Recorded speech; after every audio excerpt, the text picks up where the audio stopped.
Hello students, welcome to our channel. Students, आज हम उड़ान सोशल साइंस वर्कबुक जो है आपकी, उसमें हम पार्ट 6 करेंगे हिस्ट्री का, 18वीं सदी का भारत। तो चलिए स्टार्ट करते हैं। पार्ट 6 18वीं सदी का भारत, और आपकी जो हिस्ट्री की बुक है वो है हमारा भारत 3। तो चलते हैं कार्यपत्रक 1 पर। मराठों के संघर्ष में राजा राम व उनके परिवार के योगदान का परिचय दें। तो राजा राम छत्रपति शिवाजी का द्वितीय पुत्र था। राजा राम जो था वो छत्रपति शिवाजी का द्वितीय पुत्र था। जब उनके बड़े भाई शंभूजी को मुगलों द्वारा बंदी बनाकर मार डाला गया, तो उसके पश्चात 1689 से 1700 ईस्वी तक राजा राम मराठों का शासक बना, और राजा राम के नेतृत्व में मराठों ने अपना संघर्ष निरंतर जारी रखा। एक बार फिर देख लेते हैं। राजा राम छत्रपति शिवाजी का द्वितीय पुत्र था। जब उनके बड़े भाई शंभूजी को मुगलों द्वारा बंदी बनाकर मार डाला गया, तो उसके पश्चात सन 1689 से 1700 ईस्वी तक राजा राम मराठों का शासक बना, और राजा राम के नेतृत्व में मराठों ने अपना संघर्ष निरंतर जारी रखा। चलते हैं सेकंड क्वेश्चन पर। बंगाल की नवाबी में जिन शासकों ने शासन किया उनकी जानकारी प्राप्त करें, और यहाँ उन सभी की चर्चा करें। तो स्टूडेंट्स, यहाँ पर हम सिर्फ बंगाल की नवाबी में जिन शासकों ने शासन किया उनके नाम लिख देते हैं, उनके बारे में डिटेल आप अपनी बुक से पढ़ें। तो ये हैं सिराजुद्दौला, मीर कासिम और मीर जाफ़र। सिराजुद्दौला, मीर कासिम, मीर जाफ़र आदि। अब चलते हैं थर्ड क्वेश्चन पर। गुरु गोविंद सिंह की मृत्यु के बाद सिखों के आंदोलन का मुख्य लक्ष्य क्या था? गुरु गोविंद सिंह की मृत्यु के बाद सिखों के आंदोलन का मुख्य लक्ष्य क्या था? तो सिखों के आंदोलन का मुख्य लक्ष्य मुगलों द्वारा किए गए अत्याचारों के खिलाफ मुंह तोड़ जवाब देना था। सिखों के आंदोलन का मुख्य लक्ष्य मुगलों द्वारा किए गए जो अत्याचार हैं उनके खिलाफ मुंह तोड़ जवाब देना था। आगे चलते हैं हम क्वेश्चन नंबर 4 पर। पानीपत का तीसरा युद्ध किस किस के बीच लड़ा गया और इसका क्या परिणाम हुआ? अभी हमने पिछली पार्ट में डिस्कस किया था कि पानीपत का तीसरा युद्ध 1761 में मराठों और अहमद शाह अब्दाली के मध्य हुआ था। इस युद्ध में मराठों की पराजय और अहमद शाह अब्दाली की जीत हुई थी। तो स्टूडेंट्स, पानीपत का तीसरा युद्ध 1761 में हुआ था, और ये मराठों और अहमद शाह अब्दाली के बीच हुआ। और इस युद्ध में क्या हुआ? मराठों की पराजय हुई, उन्हें हार हुई, और अहमद शाह अब्दाली विजयी हुए। चलते हैं कार्यपत्रक 2 पर। उत्तराधिकार से आप क्या समझते हैं? पेशवाओं के शासन में उत्तराधिकार व्यवस्था मजबूत हुई या कमज़ोर? अपने साथियों से चर्चा करके लिखो। तो स्टूडेंट्स, उत्तराधिकार का अर्थ पिता की मृत्यु के पश्चात पुत्र को पुश्तैनी संपत्ति का अधिकार प्राप्त होना है। उत्तराधिकार का अर्थ पिता की मृत्यु के पश्चात पुत्र को पुश्तैनी संपत्ति का उत्तराधिकार प्राप्त होना है। पेशवाओं के शासनकाल में यह व्यवस्था शक्तिशाली हुई।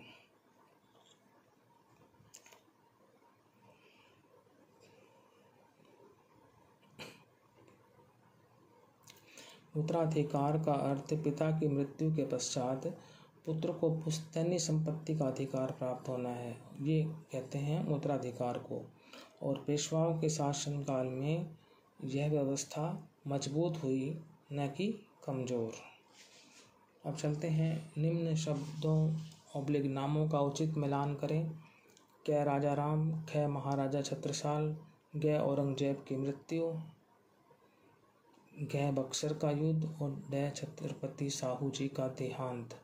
दूसरे कॉलम में है 2 मार्च 1707 ईस्वी, ताराबाई बुंदेलखंड, 15 दिसंबर 1749 और 1764। तो स्टूडेंट्स राजा राम से मैच होगा ताराबाई, क्या राइट है, क्या लिखा हुआ है ताराबाई के आगे, तो राजा राम का मिलान होगा ताराबाई से, जहाँ मैंने क्या लिखा है। फिर है महाराजा छत्रसाल, ये मैच होगा बुंदेलखंड से, जहाँ मैंने क्या लिखा हुआ है। औरंगजेब की मृत्यु हुई थी 2 मार्च 1707 ईस्वी को, तो औरंगजेब की मृत्यु मैच होगी 2 मार्च 1707 ईस्वी में, गै लिखा हुआ है।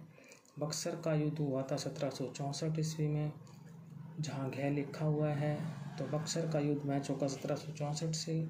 और छत्रपति साहू जी का देहांत, ये मैच होगा 15 दिसंबर 1749 से, जहाँ डै लिखा हुआ है। छत्रपति साहू जी का देहांत 15 दिसंबर 1749। तो एक बार फिर देख लेते हैं। राजा राम जो है ताराबाई, महाराजा छत्रसाल बुंदेलखंड, औरंगजेब की मृत्यु 2 मार्च 1707, बक्सर का युद्ध 1764, छत्रपति साहू जी का जो देहांत है वो 15 दिसंबर 1749। अब चलते हैं आगे। मराठा भू राजस्व व्यवस्था में सरदेश मुखी और चौथ क्या है? मराठा भू राजस्व व्यवस्था में सरदेश मुखी और चौथ एक राजस्व वसूली थी। तो पूछा आपसे कि मराठा भू राजस्व व्यवस्था में सरदेश मुखी और चौथ क्या है? तो मराठा भू राजस्व व्यवस्था में सरदेश मुखी और चौथ एक राजस्व वसूली थी। अब कार्यपत्रक 3, यदि आपको पेशवा की उपाधि दी जाती तो आप शासन कुशलता का ध्यान किस प्रकार रखते? यदि मुझे पेशवा की उपाधि दी जाती तो मैं शासन कुशलता का ध्यान अदम्य साहस, कूटनीतिज्ञता, विवेक, नेतृत्व क्षमता, धार्मिक सहिष्णुता, सलाह, बुद्धिमानी द्वारा करता। यदि मुझे पेशवा की उपाधि दी जाती तो मैं शासन कुशलता का ध्यान अदम्य साहस, कूटनीतिज्ञता, विवेक, नेतृत्व क्षमता, धार्मिक सहिष्णुता, सलाह, बुद्धिमानी द्वारा करता। अब अपनी एक्टिविटीज जो है आप और भी ऐड कर सकते हैं इसमें, अपनी जो विशेषताएं हैं उनके बारे में और भी बता सकते हैं। सेकंड है, भारत के मानचित्र में निम्न स्थानों को ढूंढने की भारत में कोशिश करें। हैदराबाद, लखनऊ, दिल्ली, जयपुर, बुंदेलखंड क्षेत्र, रुहेलखंड क्षेत्र तथा बंगाल। तो स्टूडेंट्स यहाँ पर जो है आपको हैदराबाद, लखनऊ, दिल्ली, जयपुर, बुंदेलखंड क्षेत्र, रुहेलखंड क्षेत्र तथा बंगाल जो है वो ढूंढना है।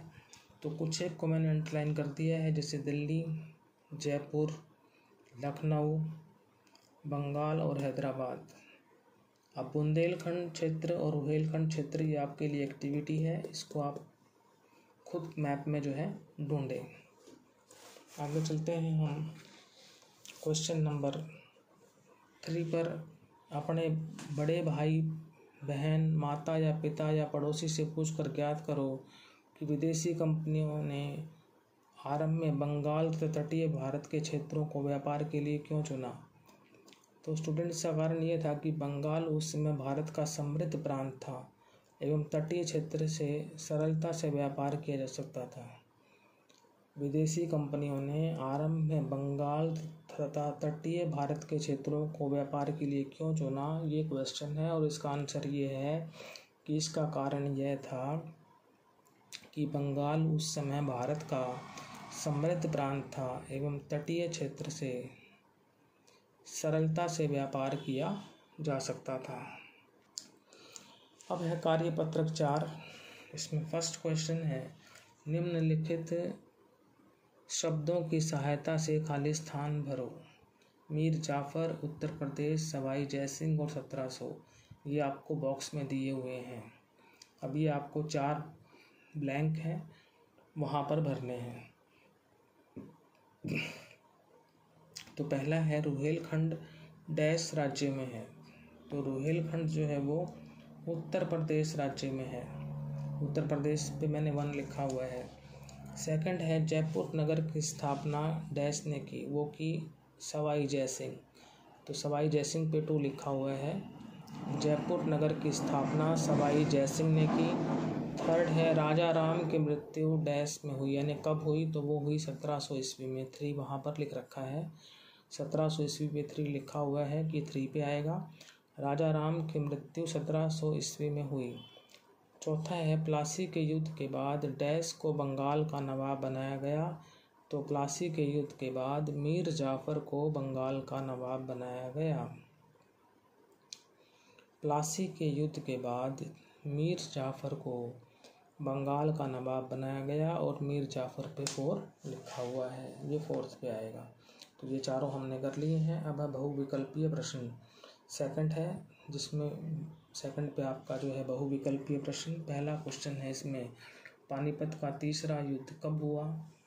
कै 14 जनवरी 1741 ईस्वी में, कै 14 जून 1751 ईस्वी में, गै 14 जून 1771 ईस्वी में, और गै 14 जनवरी 1761 ईस्वी में। तो पानीपत का तीसरा युद्ध हुआ था स्टूडेंट्स 1761 में, ये आपको पता ही है। डेट है 14 जनवरी 1761। तो ये आपका जो है घ ऑप्शन जो है राइट है, घ 14 जनवरी 1761 ईस्वी। सेकंड है बक्सर का युद्ध कब हुआ? कै 1784 ईस्वी, ख 1774 ईस्वी, गै 1764 ईस्वी, और घ 1664 ईस्वी। तो बक्सर का युद्ध हुआ 1764 ईस्वी में। गै ऑप्शन 1764 राइट है। अगला क्वेश्चन है थर्ड, हैदराबाद की स्थापना कब हुई? कै 1824 में, ख 1714 में, गै 1724 में, और घ 1820 ईस्वी में।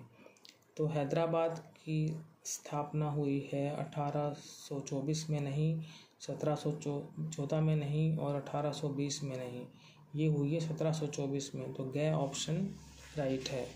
हैदराबाद की स्थापना कब हुई? 1724 ईस्वी में। गै ऑप्शन राइट है। तो स्टूडेंट इसी के साथ हमारा जो पार्ट 6 है वो यहीं पर समाप्त होता है। यदि आपको ये वीडियो अच्छा लगा है तो इसको लाइक करें, शेयर करें, चैनल को सब्सक्राइब करें। मिलते हैं नेक्स्ट वीडियो में पार्ट 7 के साथ। Thank you.